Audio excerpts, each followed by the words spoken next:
Right, welcome back to the Young Fan Podcast and welcome to another League One reflection. Of course, it is now the time we reflect on the month of December. I'm joined by, of course, it's Tom from 4 written all over it. Tom, it's good to see you. Good to see you too, mate. Long time no see. Well, It no, not is. really. Well, Not it's really. about a month, isn't it? But it does fit. It does feel like it's Not been a a long time. month, is it? It's about a day. Well, yeah, a month in YouTube terms. We did see each other a couple of days ago, and that was interesting. And we're saying off Mhm. camera, actually, this is a chance now to go into a little bit more depth about the breaking story and the story that I think everybody knows we're going to be chatting about. And we will start with that. What an absolutely incredible month of League One football. November was a little bit slow. It was quite a broken up month, wasn't it? We sort of had FA Cup, we had postponements, pitches were getting frozen, every other week. So it was always a little bit topsy turvy with the fixture congestion or the lack of fixture congestion. There wasn't many games. We now head into December, and it's been absolutely incredible for the good and the bad. We're going to start off with the obvious story, and Tom's here. He's done multiple videos on it. I know he's going live, and I'll be joining him live. This will be out probably tomorrow's recording this, so you can go back and watch that stream. That I imagine, as they always are, will be on the channel to go back and watch it. I'm sure we'll have people watching it live as well. You've also done the video before Danny Cowley. There it is. Danny Cowley has lost his job, and when of course the news broke as well. But that's the story. Danny Cowley has been sacked after 9 games in the league without a win. Tom, we're going to sort of really deep dive and stretch this story apart, but instant reaction, it must be pretty. For you, I don't know. It must be really, really heartbreaking. Yeah. Initially, I was really shocked. I don't really know where to start with it, to be honest. Is it the right or wrong decision? I'm really torn 50-50. And by the way, when we're talking, if I look down at my phone, it's because every notification I get worried that it's going to be the confirmation of a new manager. So I'm Mm. always sort of on my toes with it, or a message from someone that might know something or whatever. I can completely see why they've made the call. I'm still, as you say, I'm heartbroken. I'm gutted. We had myself and Jack and many other people that I spoke to, I was saying basically exactly the same thing. This is the Thursday and you're watching this on the Friday following the Monday night sacking. And I'm still really feeling it, if I'm honest with you. And mentally, I've been all over the place this week because it's just really, really shocking news. And I completely accept that we weren't good enough. The players accept that. Danny accepts that. Nicky accepts that. And I think all of the fans saw that. And the owners had to think with their feet. It was a horrendous run of form. You've mentioned it. It's actually 1 win in 14, I think, in the league. It ended up being. It's unacceptable for this football club. It's unacceptable for any club at League One level. It's unacceptable for any club up and down any level, really, of any level above or below where we are. The reason for the disappointment expressed I feel in so many Pompey fans is the feel that they gave to the place and the community and the city of Portsmouth itself. The opportunities that it gave to myself on a personal level, and they improved an awful lot behind the scenes as well. The one way I would describe it is it feels a bit like, when you watch the show DIY SOS and Nick Knowles and his team go into like a rundown, decrepit property, and then they transform it into a home that you can live in forever. Yeah. And maybe 2 months ago, that was the feeling with Danny and Nicky. Obviously, form took a nosedive to the point where obviously we were kind of. I remember saying in the video, it felt like it was past the point of no return. There wasn't really much coming back when you lose the Fratton end and such a sort of a passionate group of supporters that always back the team through thick and thin, like Pompey do. From the outside looking in, local media weren't really making out that there was a loss of the dressing room that the Cowleys had. I don't believe that was strictly true. Looking back, it wasn't a happy camp at all. And I think the performances reflected that. And actually, Joe Morrell was the only one that's actually come out publicly and said anything on the matter whatsoever in terms of players. So whether you read into that or not, here we are at the time of recording, 72 hours down the road. It's probably slightly longer than that by the time you're watching this. Liam Richardson and Chris Wilder look like the front runners. We, of course, take that with an element of caution, and things might have changed by the time you see this. Chris Wilder's a name that I think they can put up in lights and go, right, this is what we want to achieve and this is how we're going to do it.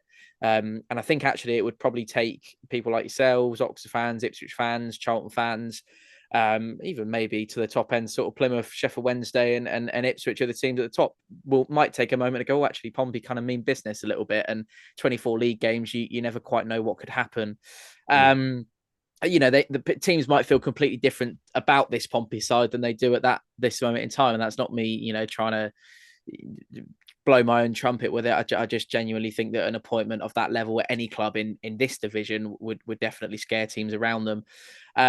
Will they have cash to work with in January? I don't know, given the teams, the current team in place, which is why I'm still a little bit bemused as to why they lost the dressing room, is actually Danny and Nicky's players. So if you think about how they've brought in all the players and then they've lost the dressing room as a result, I don't really. I'm concerned about the lack of time that we have, and I know January is a long month, and lots of things come and go in this month, whether they come to fruition or not, rumours, whatever.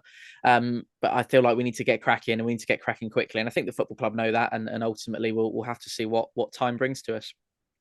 Yeah, I mean, you've sort of spoken about across all bases there, but I think one thing I want to sort of bring back up as well, and you've spoken about this, and we have said this sort of off camera as well, and people will know this. At the end of the day, this is somebody that's lost their job.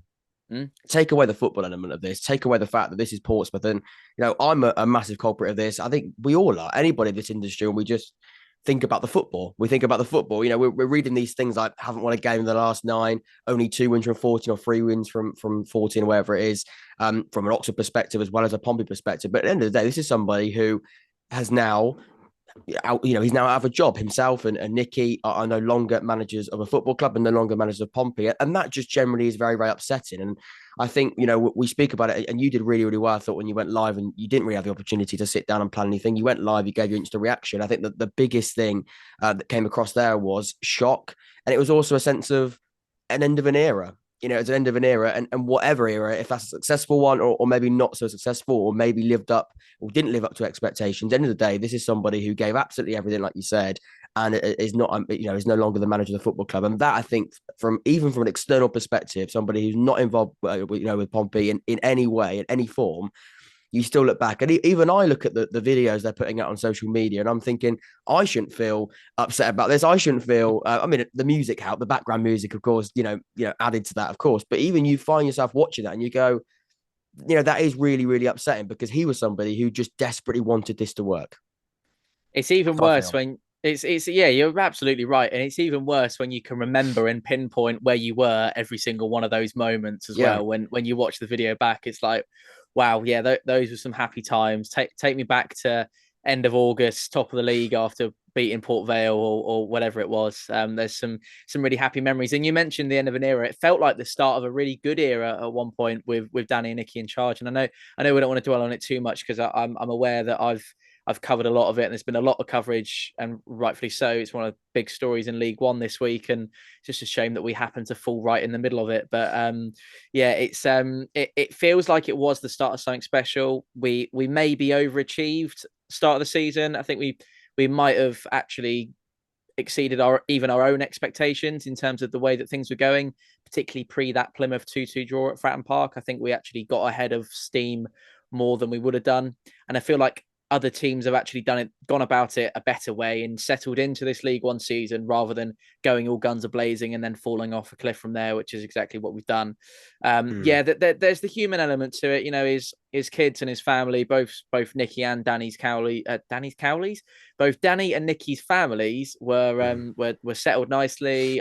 They went to a school in the local area, and I know I mentioned earlier on that they've bought into the place so much. Like, for example, Danny and Nicky, I know it makes no difference to anyone. And I know we, as you mentioned, we focus on the football, but I told you and your family the other day that Danny and Nicky were at the opening night of the Panto in Pompey. And it's like any charitable event, anything that they were invited to, anyone they were asked to speak to, they'd be there, they'd do it. And they without fail, that they would always make themselves available if they physically could. And I don't think we'll ever have that again. I don't think we've ever had that before.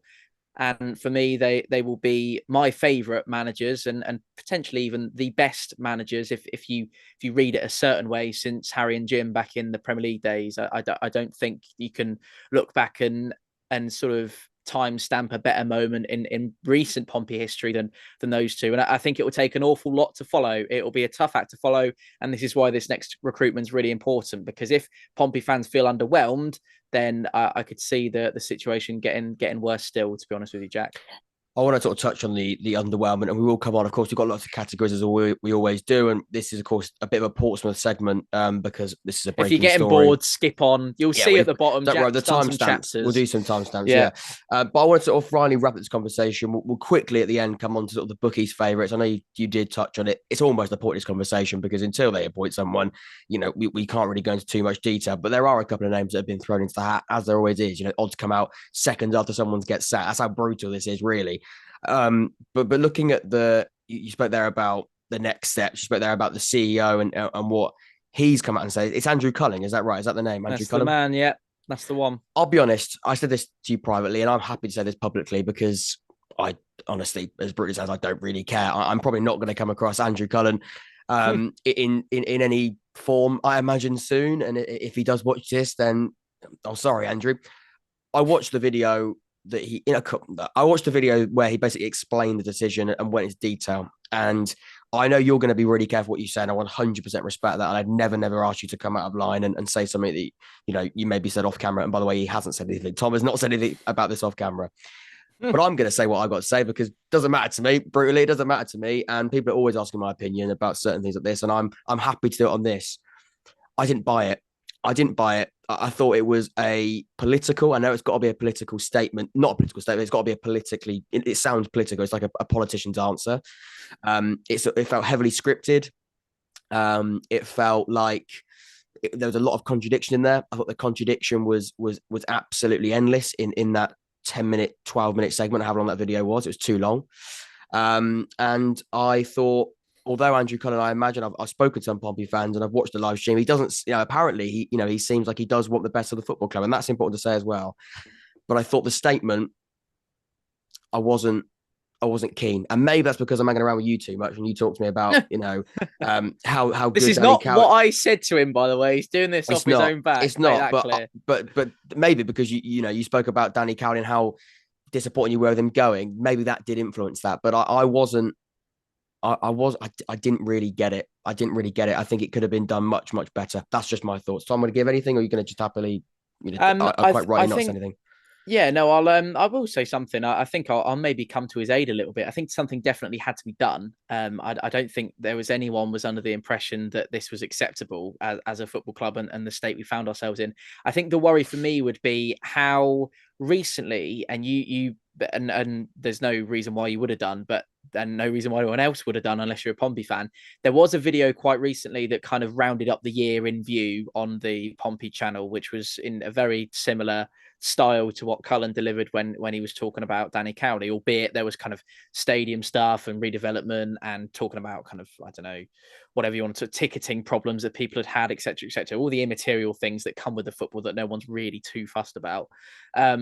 And in amongst all of that, he didn't publicly express his backing for Danny Cowley, but he also said that, look, we're almost at the playoffs and it's a tough run of games, but we'll come through this and we're working towards a really exciting end towards the season. And he was talking about how well we'd started the season and we'd the wins at Fratton Park and how we'd had such a fantastic opening 10, 15 games. And then just two weeks later, I'd say probably just under 2 weeks later, having delivered that rallying war cry, because to me it's a week, to be honest with you. Actually, it is a week because the video was released on Christmas Eve and they sacked him on Monday the 2nd. So it's a week and a day or two. They go and sack the manager. So and then people have said to me in the last couple of days when I've been questioning what they've been up to, and this is not me making a question of what they've been up to. This is just an observation from my humble side of the line. But why on earth would you come out, back your manager just before Christmas, and then 1 week later you've then sacked him? People say to me, oh, they would have been thinking about this for ages, or they would have had plans in place, or the owners aren't, they're not silly people. They've put a lot of money into the football club and they've earned a lot of money out of other things in future. These guys know what they're doing.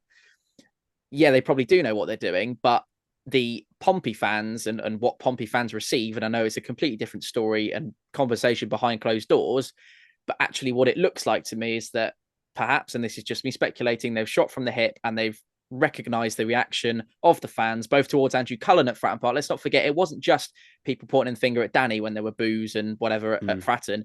It was also a lot of abuse hurled towards the CEO, Andrew Cullen. So he would have absorbed that and taken that to the owners and gone, we need to do something about this. I just think that the timing's a little bit off. It's timing. The timing's off, and maybe, and people were expecting, I think the vast majority of people were probably expecting the owners to give Danny a little bit more time. And when people aren't expecting the manager to go, then I think that speaks louder than anything can, really. So that would be what I'd say on that. But yeah, I'm aware we want to move on and we've got stuff to talk about, but that would be my take on it. And that's not me chastising the owners. That's not me chastising the CEO. That's not me calling anyone out. That's just my humble opinion on what's going on at the moment. No, and that's fair. I'm not doing it to call people out. I'm doing it because I just watched that video and I was a bit like, you know what it needed? Say it how you see it, Jack. I don't know. It needed, and I'm completely external to it. So I have no real important opinion or care about it. Do you know what it needed? What he said probably was absolutely fine. It just needed 2 videos. It needed a thank you, Danny. This is the decision. And then it needed, where do we go from here? It maybe just felt a little bit like it was 6 minutes of like, not even that, but about 5-6 minutes of Danny Cowley. This is what he's done, community. And that should be a video on its own. Thank him for your time. And maybe touch on the reason why it wasn't going very well. But even that has to be probably a lot of it kept behind closed doors. Then you do another one a couple of days later, because clearly it's not like they had an appointment lined up for the next day. They've got a little bit of time to work, haven't they? They could have put this video about going forward out today, really, because it doesn't seem like there's any real development. And then today or yesterday, they come out and say something like, this is the plan going forward. This is where we're looking to go. I know it doesn't really matter, but I just think maybe it could have been done in a little bit more of a respectful way towards it. But I understand as well, this is a business. They see it as a business and they also see it as this is a football club. And also fans probably want to hear how it is. So maybe that's just my different opinion. And, it's his job. It's his job to basically run that side of the football club. Right, I think we've touched on Pompey enough. I think we've touched on that situation enough. We won't touch on it, but I will say the current bookies' favourites are Liam Richardson. Of course, he spent time at Wigan, got them promoted. He's recently been sacked. The next one at the moment, I don't know whether or not you mentioned this, Tom, but Lee Bradbury of Eastleigh is actually the second favourite. Chris Wilder's third. Hey! And of course, MK Don's manager.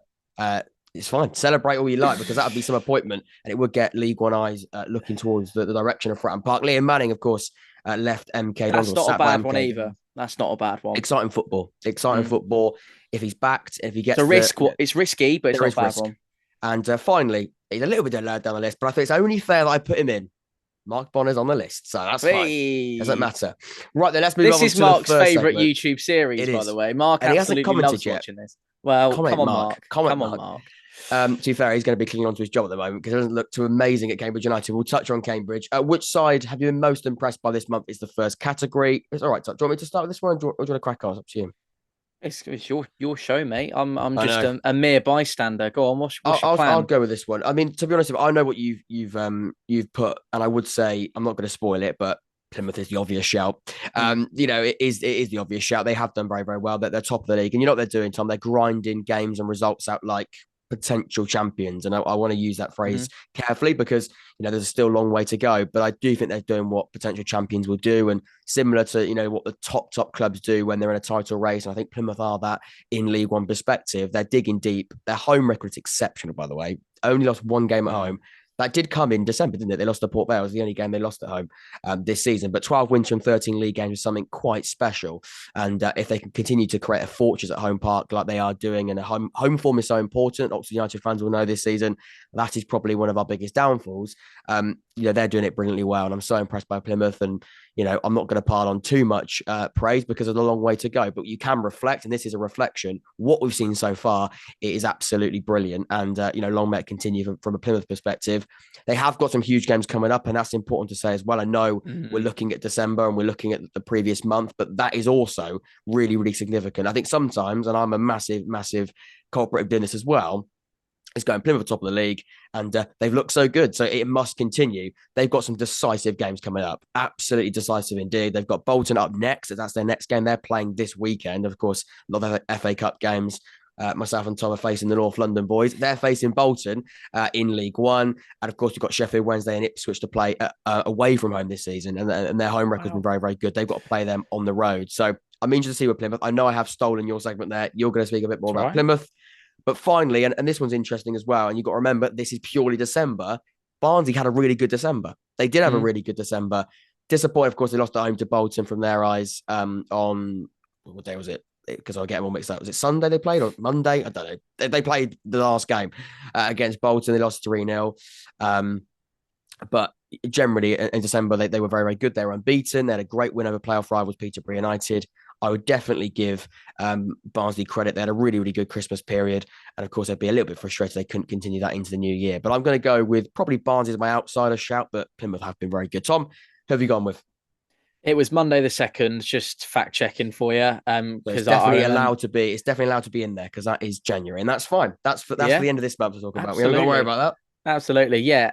Best of the best in December, haven't they been, Plymouth? I know it, and I think it's interesting just to build on what you were saying there. The fact that we can actually look at this in kind of look at it as a segment and a reflection, and then you can maybe amalgamate them all together and think actually on the basis of how many weeks and months, how many times of every month that we've been saying that Plymouth have been so good, you can then start to draw your own comparisons. And if you take December in isolation, 5 league games played, 3 wins, 1 draw, and the out of character loss at home that you mentioned to Port Vale on the 2nd of December, with great respect and all the credit in the world to teams that they've beaten in December, Morecambe, Cheltenham and Wycombe, the wins, they could have come against harder teams, and they will have to come against harder teams in the next coming weeks, as you've mentioned there as well. This league's never easy. Plymouth have maintained that fabulous record that they've been so known for so far this season. Post that FA Cup loss to Grimsby, I was a little bit worried. I thought they might lose a tad of the relentlessness that they've displayed, but that's just not been the case. I wanted to mention the loss of Morgan Whittaker, which has happened in the last 48 hours or so. It is a big one, and the Argyle fans watching, I'm sure, will be concerned by that. Although, we're sat in the first few days of January, they've already sort of made their intent clear. They've brought in some eye-catching signings already so far, and they're making themselves known to the window already. So I think one door closes, another door opens from an Argyle point of view, and I think they are definitely the most impressive team this month, Jack. Impressed by Plymouth, really, really have been, and along with Barnsley and others as well. Sheffield Wednesday, quickly before we move on, have been unbeaten. A couple of draws, unfortunately, in December for them, but generally they have looked good, and they're now in second. So they're doing well. So the 2-horse race at the moment, potentially a 3-horse race, will come on to Ipswich, but they're doing really, really well. Right then, the underwhelmed of the month. We probably won't have to spend too much time on this one because we've touched on, I think, both of our shouts here. Before we touch on it, I allowed Tom to speak about the elephant in the room.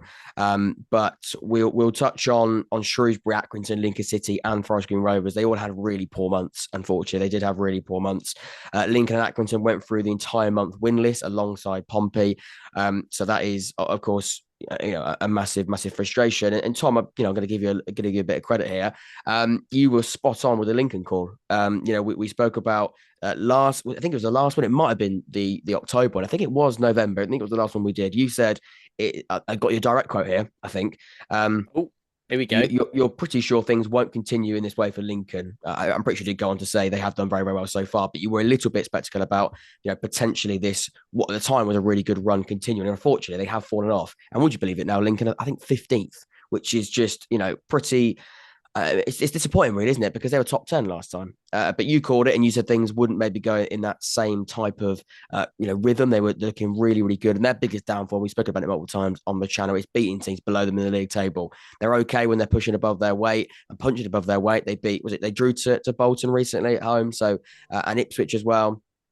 But teams like Burton, they got heavy defeated by Burton during the month 3-0. Those are the frustrating ones. And if you're looking to be a top 10, potentially playoff side, you've got to be beating the teams, below and above you. It sounds a little bit silly, but it's true. At the moment, Lincoln are struggling to do that. So those clubs there haven't been on the best of form. But I think the obvious shout, Tom, will allow you, unfortunately, to unveil who you think it's going to be. But it's disappointing. Yeah, of course it's Pompey, bottom of the form table. It just tells you everything you need to know. And we won't bang on about it too much because I think I've pretty much explained the reasons, and we've delved deeply into it. And if I'm honest with you, Jack, is a little bit upsetting to sit here and talk about. We don't want to talk about it for too long.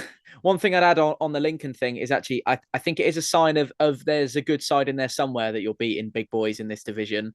So I think they do need a little bit of credit, and perhaps the their element of being able to play to the occasion might end up being the downfall, but I think it is something to take a lot of heart from. And I think definitely they need to get a pat on the back for that. Yeah, but you brought bottom of the form table, and actually that is the side of the argument that really sort of confirms the fact that Danny and Nicky needed to go. And it sits true when you look at the form table. And as we said, and that phrase has followed me around this week because I haven't wanted it to be true that they're gone, but football's a results-based business. It massively is. I completely get that, and I can see exactly why they've gone as a result. And it's actually, had it gone on for longer and got worse, I think we could have been in sort of disaster situation if we weren't already. If some fans would have felt already that we were in a complete and utter shambles and a disaster if things hadn't turned around quickly. So that's what I would say. I think it's time to move on, Jack, because I'm getting teary. Right, then let's move over to the next one. We're going to go to surprise package next. A few candidates here, a few names, a few clubs.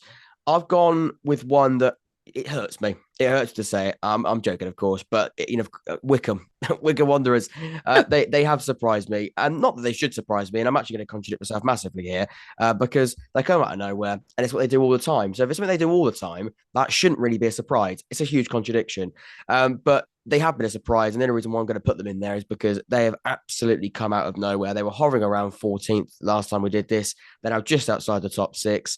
They've just gone and beaten Peterborough 3-0. They've been absolutely brilliant recently, and I've been really, really quite intrigued to see where this Wycombe side goes. Is it going to be a Wycombe that, have a slow start, have a really, really amazing push with Gareth Ainsworth at the wheel, and see them climb back into top six for another year running, or are we going to see Wycombe have a poor start, and then because of that poor start, that does see them not get where they want to get to, and probably with the expectation at the start of the season aim for those playoff places. I don't know, and no one will. But what we can do is reflect on what we've seen in the last 31 days or so, and that is that Wycombe have been really, really good, and you really, really can't write them off. And that is the bottom line. I speak about Wycombe a lot on all the videos we do, and recently as well, they've got some, that they have been really good against important sides like Peterborough as well. That's a really, really good result. But one thing I always say, and it's a very, very simple line, I've already said it in this segment here, but you just absolutely can't write them off, and you can't write Gareth Ainsworth off, because he will create a side that nobody thinks is going to be capable of doing something, and it goes and absolutely smashes those targets. So Wycombe have surprised me, but they probably shouldn't have surprised me. They've had a really, really good month. I've also like to say as well, I'm going to miss out the one that you're gonna point out, but I agree with your selection. We'll come on to that. Exeter City are also, they sort of slowly looking back on track. They've had a really, really good season generally, but had a little bit of a drop off. But now recently the results have come back in, and fair play to Exeter. Ever since I put you 17th in my halfway predictions, you've turned it around. Thank you very much. And they beat Oxford 1-0. So that's not a surprise though, is it? That's not a surprise. That shouldn't be in the surprise package section. They look good, or just aside, they did look good on the night. They looked, to be honest with you, defensively really solid going forward. I thought they really picked it up in the second 45, but generally defended really, really well. They drew 0-0 and kept a clean sheet against yourselves as well. So to say that they are turning things around. Not that they needed to turn it around, but they had a bit of a drop off, and now are sort of getting back on track to what has been, by the way, a brilliant debut season back in the league. But Tom, who have you gone with? I know who you've gone with, but explain it, because I think there's a lot to talk about here. Who's you gone with? Oh, sorry, I already know that. I know, it's got in front of me. I don't know I'm doing that.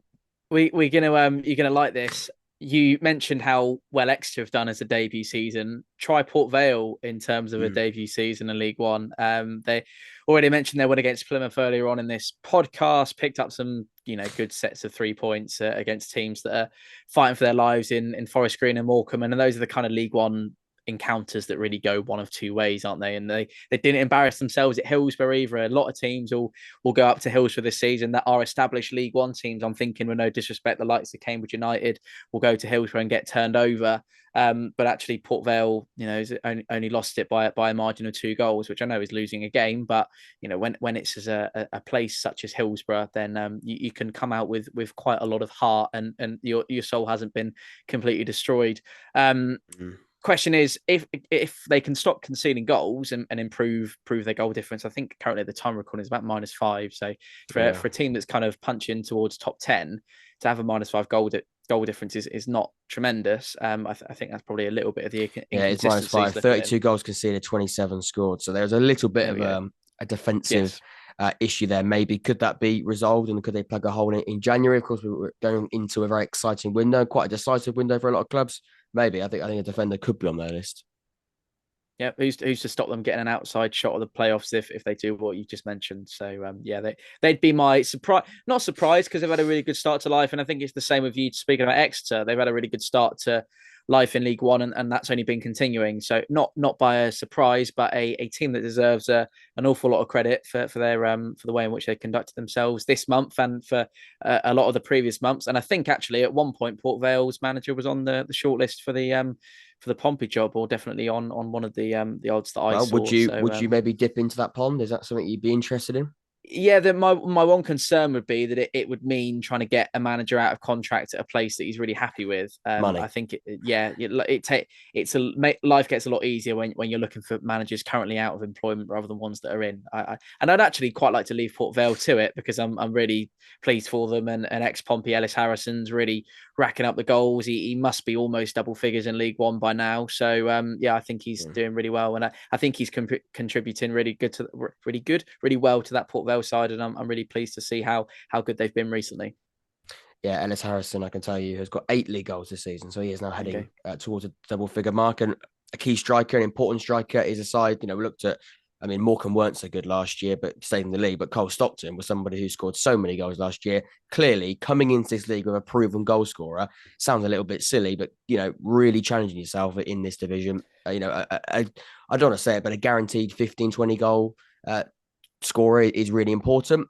Oxford are lacking that at the moment. We are lacking that. And unfortunately, we've sort of touched on Oxford with these different points throughout. So if you don't mind, we'll have a little chat about Oxford, because I think that's... Oh, please. It's okay if we can just sort of quickly squeeze that in there, because it'd be unfair not to speak about sort of, a football club that are absolutely... I mean, they're driving me mental. They're driving me crazy. The frustration at the moment with Oxford United... They're driving your dad mental as well. Yeah, he's... Everyone, even the mum's annoyed. And, if the mum gets annoyed about the football, then something's not happening. So Carl Robinson, get your phone going, because we need to go and get some players in January. And all jokes aside, I think January could be make or break for Oxford. And what I mean by that is I generally, deep down, I'm not just saying this, I do not think we're going to get into the top 6. A side that really has been so inconsistent for the first part of this campaign doesn't deserve to be in for that type of contention. I know. I mean, I'll say it to you now, Tom. It might sound a little bit harsh, and don't take this too badly, but I don't think Pompey are in a similar boat. Pompey are in a similar boat.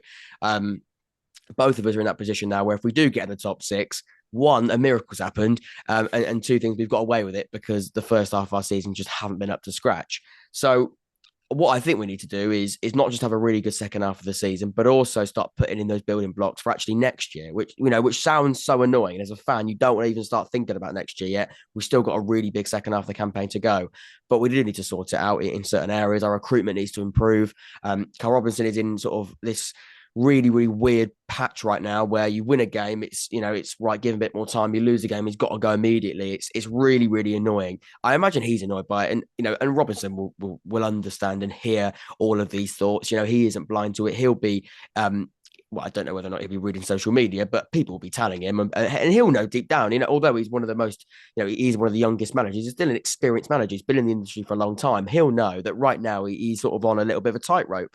One, wrong move, and it could be absolutely make or break, or, unfortunately, if you take a wrong turn on a tightrope, it probably will be break.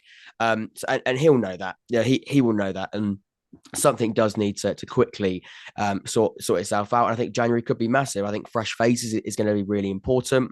I know we've spoken about sort of Carl Robinson in, Carl Robinson out, Carl Robinson decided. And I think last time I was sort of like, I started off with a real doubt. I think I said on your live stream, I think it probably, time probably is up. I think he is seriously running out of time. And if it was me, I probably would start thinking about possible alternatives. But I don't think I ever got to the point. And if I did, I didn't ever mean to. It must have been sort of a real sense of, I don't know, really, really in the moment. But I don't know. That was my fault when I remember that.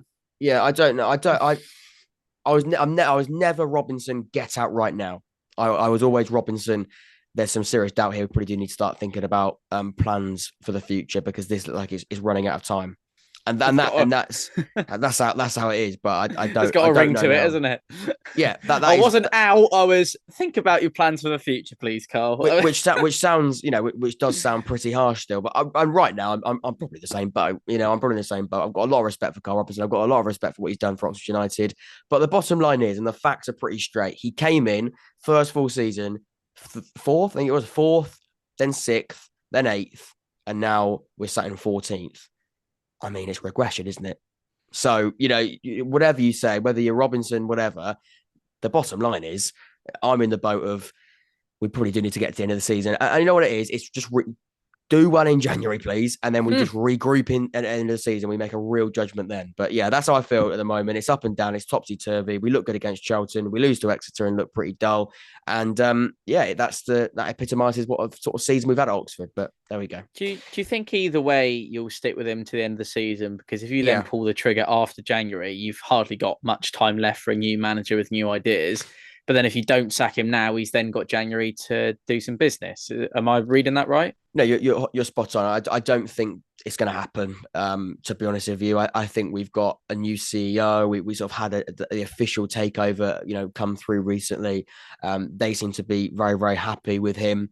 They do see a long-term plan with Robinson. And the thing is as well, and people do forget this, and although it is a business and it is we're going back to what we said at the start about it being football, he's been there a long time, and there is a loyalty aspect to this. He has given us good moments, and sometimes you can look back on the times where he's got us into the top six and go, he probably has bought some time there. And so that's probably why, when you lose a game at home to Exeter, it would be, shouting, we want Carl Robinson out to his face. And that sort of seems quite familiar at Fratton Park recently, whereas it probably was, a couple of boos and a couple of Robinson outs on Twitter. So, and that's just the difference really of where we are right now. I agree. Really, really quickly to end this conversation. I agree. I think January now, we're going into January.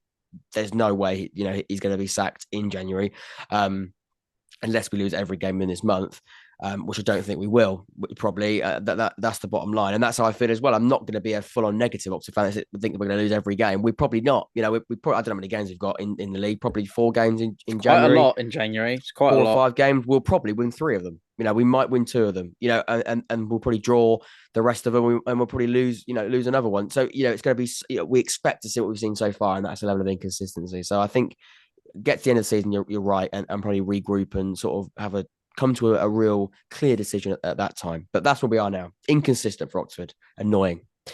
Right then, let's move on to the next category, player of the month. Tom, I've sort of started off with all of these. So, Tom, who's your player of the month?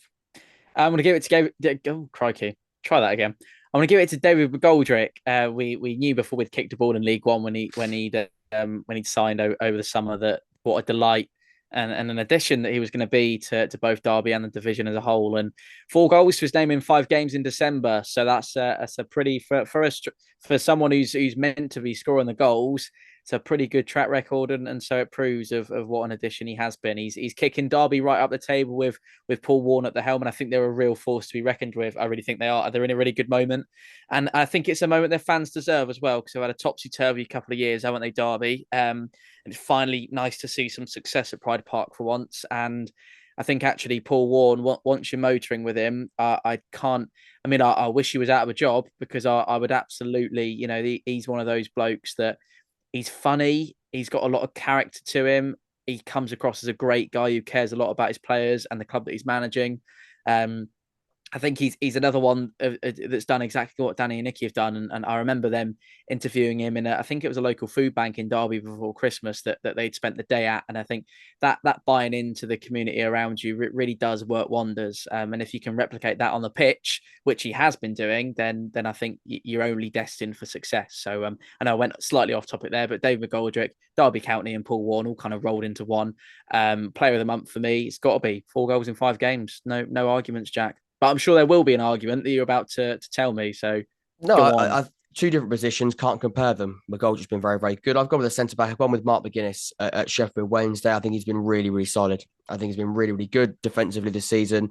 I think across the entire campaign, he's been very, very good on loan from Cardiff. But looking specifically at December, only considered 2 goals during the month. He's now started in every single game, and he's now getting regular minutes in the team. I know, but it's a loan transfer. You'd expect him to be playing games of football, but at the start of the season, it was a little bit to prepare Darren Moore trying to work out his best back three. But there are three players that can play in a back three.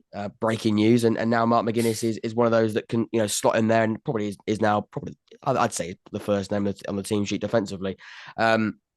Along with the regulars of Hickway maybe and Marvin Johnson, but as a centre back, he's a brilliant addition on loan. And we're now heading to a transfer window as well. Like we said, could this maybe be an option to go permanent? I imagine Cardiff are going to be looking at his performances and thinking, right, he can maybe offer something in the Championship. Who knows? I don't know where they stand on it, but I think on a defensive level, Mark McGuinness has been brilliant for Sheffield Wednesday. Defensive this season, really, Sheffield Wednesday have looked good, especially over the course of December. Like I said, only conceding 2 goals across the month is clearly something quite good. So you've gone with David McGoldrick up front. Can't argue with that. He's a top goal scorer generally. We know that. But Mark McGuinness, I think, has been very, very good at centre back for Sheffield Wednesday. So those are the players we're going to go with for player of the month. Right, going into the final. Well, we've sort of got 2, then we've got our sort of rounding up. Penultimate. Looking ahead. It is penultimate. Manager of the month. I mean, I haven't actually looked at yours, so I don't know who you've gone with. To be honest with you, I've gone with Steven Schumacher. I think he has done very, very well. And again, he's part of a side this season and December, but generally across the campaign. I think he's playing not just he's not just getting results, not just top of the league. They're playing a brilliant brand of football as well. And Steven Schumacher is, of course, the orchestrator of that. He's a brilliant manager. And I think he learned a lot from it, his time working as assistant under Ryan Lowe. And you can actually see a lot of the same, but also I'd argue go and say as well, you can see improvement on that. You can see improvement on last year, improvement on the time when Ryan Lowe was there for the first half of the last season. He looks really, really good and comfortable in that position. There's always a little bit of debate and maybe a little bit of concern when someone goes from being an assistant manager to taking on the full-time gig. But he's absolutely shut those people up. He's shut those doubters up now. He looks absolutely confident in the hot seat. And, they're reaping rewards for it, sort of really backing somebody that knows that football club well. So top of the league, Steven Schumacher, I'd have to go with him. Darren Moore's had a really good month as well. Darren Moore's had a really, really good month. Even Ian Evatt as well. I know it's been a little bit inconsistent, but the last couple of weeks I have sort of really leveled out that consistency. I think he's done well. And even we've got to say, I don't want to touch on too much because he went into brilliant detail about it, but Paul Warne, he's had a really good time at Derby. And now, like I say, talk about consistency, they're really looking quite strong and improving, in every single match week. So a few names there, but I probably would have to go with Steven Schumacher. Won every game in the month other than the Port Vale game. I think I'm right in saying that. They look very, very good. Very, very good. And Steven Schumacher, like I say, is the main man. It has to be him.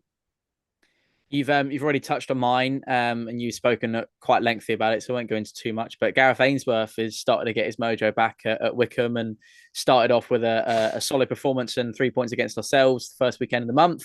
As a polite reminder, we'd take December in isolation, which wasn't hard for them, if I'm honest, which pains me to say, but it wasn't difficult for 3 points against Pompey, which is alongside that Charlton one that me and you were both there for, was probably our worst away performance of the season so far. A big win against Ipswich and then another one against Bristol Rovers.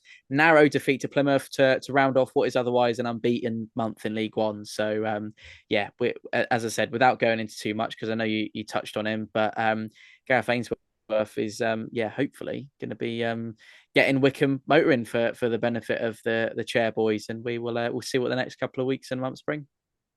Yeah, he brings so much experience to Wycombe and to League One. I wouldn't be surprised, like I say, if they sneak in there and somehow do it. And that's because how open League One is. You've got a good run, like Gareth Ainsworth is a key part of with Wycombe right now. You can get into a brilliant play. So fair play to him and Wycombe. Finally, then it is fun, isn't it? Yeah, changes from last month, and I didn't put this in the running order, but it's one of those where we can sort of say on the top of our heads. But looking forward as well, I think it is important to look forward into the next month, and that sort of does link to lots of different things, really. But changes from last month, I've just sort of read what you've got to say, and I'm glad we're going to touch on this football club because it gets a little bit annoying if we don't speak about them.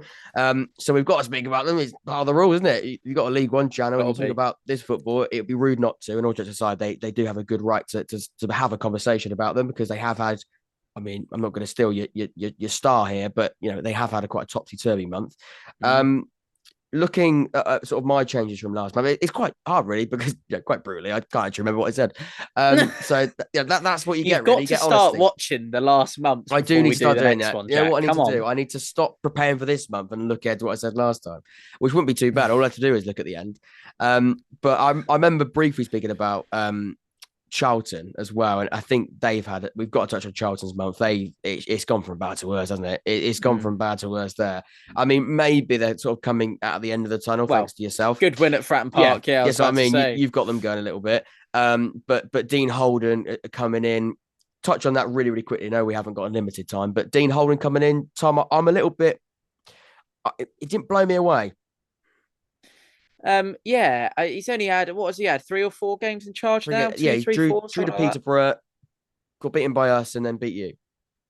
Okay, so we can hardly draw on him on such small figures that we've got to judge him on, and I think looking at him as a manager, really coming into a very big job. Yeah, absolutely. Okay, yes. No, it's a big job. It's a big place. It comes with a lot of expectation. It reminds me of anyone coming into the job at Fratton Park, really. The Valley, although it's not as full as it has been over the years, it's still a very imposing place. It's a fantastic place to play football. We went there and got absolutely turned over. And as I mentioned earlier on, you were there to witness that. I mean, only time would tell. I think this is maybe a slot that we can use. So we can definitely remember this to do as a changes to last month for the next month we do and see how things are then from a Charlton point of view. But yeah, Charlton were the catalyst to a sackable performance at Fratton Park for Pompey. I actually think that's another tough one to judge their new manager on because we almost sort of rolled over to it. Apologies. We didn't look like a team and we made them look absolutely fantastic. And I know from speaking to Charlton fans that they'll be on, if they look within themselves and they're honest, their team have not been fantastic whatsoever for the last couple of weeks. I know they've had a brief spell of resurgence midway through the last couple of months in terms of what we're talking about with the league. I think that was actually coincided with when they beat us at the Valley. They had a really good start to life at the Valley in League One, didn't they? I think they went on quite a significant run of games where they played really well. I think time will tell with the manager. I don't think a win was hard to come by at Fratton Park, and I say that with the greatest respect possible to Charlton. I think a few more positive results, and they could be back motoring again, which they really need to be, don't they? Let's be honest. That's another side that really need a bit of a rocket up them. Well, they can start a run though, can't they? They can start a run, absolutely. And now we can sort of, like you say, use this a bit of a springboard to look ahead to next time we touch on this. I'm sort of looking at the rest of the league table as well before we come on to your changes. I know where you've gone with this, but I tell you what, a side that really, really have experienced a lot of change. I know that isn't. I'm changing the segment because I've forgotten what I've said. But really, Peterborough United, they've had a lot of change, and that has changed a lot from last month. They've now lost the manager. That's by the way, interesting. this is interesting, isn't it? Yeah. Lost the manager in Grant McCann, because, by the way, the run wasn't great. It was a pretty horrendous run. Lost 3-0 to Wycombe as well on the day after New Year's Day. That's normally the second, isn't it? And now they've gone back with somebody who's quite a familiar face at Peterborough United. Darren Ferguson's come back into the football club. Quite a familiar face. For the fourth time, isn't it? For the fourth time, I think. So, yeah, they had a lot of change. And, speak about it from last month. I think we did touch on last month because, unfortunately, the run has been so long that I think it was quite bad back then when we lasted. I think Peterborough were both of ours underwhelmed. I think definitely one of ours sort of underwhelming club of the month. But it did continue. Unfortunately, now coming into January, based on December's results, Grant McCann has suffered from that quite heavily and he's lost his job. And they've gone with a familiar face in Darren Ferguson. Apparently he knows the players well. Does that make a difference? The problem being, of course, they sacked him 4 times. So I don't know. I don't want to be the 3 times. Is it 3 times sacked him? They said this is fourth spell in charge of sacked him 3 times. Sorry, yeah. But and even so, I don't want to be sort of a party pooper around Peterborough, but does that fill you with the most amount of confidence? I don't know. But anyway, Tom, brief thoughts on that. Yeah, that I saw the I remember the tweet popping up on my phone. I actually remember kind of rumors about it from sort of journalists in the know at League One level, Yeah, pinging on my Football League. I phone. think it's Football League World I had mine from. Well, exactly. I mean, whoever gets the sort of the whispers about it, you think, really? Like, you're really going to do that? Yeah. And I think the you know when the tweet to like and quote tweet to like ratio is not the right way you want it on a tweet. Yeah. That was a prime example of people like Borough fans were literally posh fans or whatever you want to call it were literally up in arms about it, and you just think it's like, why would you go back to a manager for the fourth time? I mean, we're laughing, but it's weird. It's really weird what they're doing. What are you doing? You've still got January, and you've still got the second half of the season. And they're only 5 points adrift at the playoffs with a game or two in hand on some teams. Yeah, that's exactly that. It's not 35, 40 like for 6. Not like it's complete capitulation, is it? So, yeah, I think I don't know with Peterborough, to be honest. But saying that, this season I've seen at least 2 occasions where I've been surprised by how many losses they've had straight in a row, Peterborough. Yeah. So maybe that tells you something. Maybe change was needed. And I was about to say fresh ideas, but it's not, is it? It's just the same ideas from a little while ago. I mean, we spoke about it last time, but they've lost 11 games. They've also won 11. They lost 11 games. It's such a weird season, such a strange one. And Peterborough at the heart of that. Right then, let's run it off. Let's go to you. Changes from last month. We spoke about my two there. Peterborough. Who else did we speak about? Peterborough was on there. Charlton as well. But who have you gone with? I'm going to be very careful here, and as you said, you teed me up nicely. Interesting to see Ipswich are didn't know. They're in League One. Everyone's favourite League One club. They've come off the ball slightly, Jack, and they have the 9th best record in the league in the month of December. That's not me being spiteful. That's just me delivering the facts. And as I say, I don't want to cause a stir, but I thought they were comfortably, and this is a lot of credit, but it's due, they were comfortably one of the best sides I've seen at Fratton Park this season. And I remember you even entitled your video along the same lines when you watched them beat your team quite convincingly. Yeah, I think, was it Boxing Day or the Boxing Day 3-0 after? They were amazing. I'll let you sort of touch on what you said there. You've got some really good points coming up, but just really in a couple of sentences, they looked absolutely incredible. And I used the word in the video, and sometimes I look back on those match reactions that I record about 5 minutes after and go, God, why did I say that? But I did say I think they at times looked unstoppable, and I stick by that. When they get a bit of rhythm, they are so hard to stop. Yeah, and it's not just that; it's both personnel and talent wise. But then they've also got that work ethic and the drive within them to go and win the ball, and that motivation instilled by Kieran McKenna. And they were very impressive. Look like each and every single to a man, all 11 of them. And whoever came on, they're all aligned to this common aim. And I think there's not a lot that can stop a group that's as talented as that when that's the case.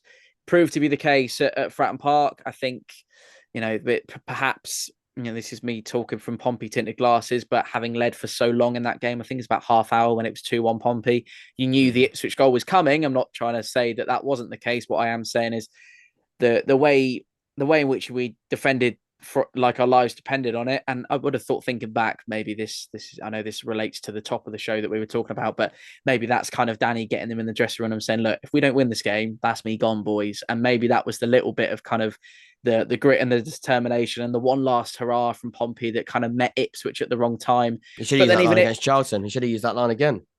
Well, this is it. Yeah, if he keeps doing that for 24 more games, then we might actually get some success at the season. But yeah, and even Ipswich fans that were saying afterwards, like, we weren't even at our mettle. And I was like, well, wow, if that's you not on your mettle, then I was really waxing lyrical about Leif Davis on the way out, the guy from Leeds United who they've spent an awful lot of money on. Yeah. I think it's 1.25, something like that. Yeah, a lot of money. He was amazing. And then I saw a comment going, oh no, that Leif had one of his worst games for Ipswich. I was like, wow, okay, if that's one of his lesser performances, then there's you kind of sat there thinking, well, who's to stop them? Yeah. So I don't think many teams will. I'm impressed that Wycombe did, and I think all eyes on that encounter between Plymouth and Ipswich, mate. I think that's a really exciting one at Portman Road. Yeah. But I don't want to repeat what you said there, but I was so impressed by them. And of course, they have now got to sort of get back in. I think it is still a bit of a 3-horse race. They have fallen away a little bit. I look at their interested by the way. Their away record is the best in the league. Their home record is, I'm just seeing down there that they're 5th in the league for their home record. So yeah, they're looking good.